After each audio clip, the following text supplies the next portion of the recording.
ওই মেয়েকে কখনো ধোকা দিয়েন না। ওই মেয়েকে কখনো ধোকা দিয়েন না যে সবারটা ছেড়ে আপনারটা ধরেছে। হাত হাত হাত হাত হাত।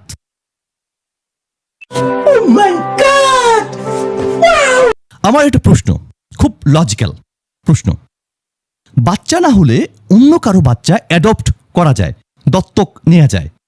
তো যদি কারো বউ না থাকে তাহলে কি অন্য কারো বউকে অ্যাডপ্ট, দত্তক নিতে পারবে? হ্যাঁ, পারবে। সে আমাকে মন দিয়েছে, সময়ও দিয়েছে। সে আমাকে মন দিয়েছে, সময়ও দিয়েছে, কিন্তু যেটা কাজের জিনিস ছিল সেটাই দেয়নি।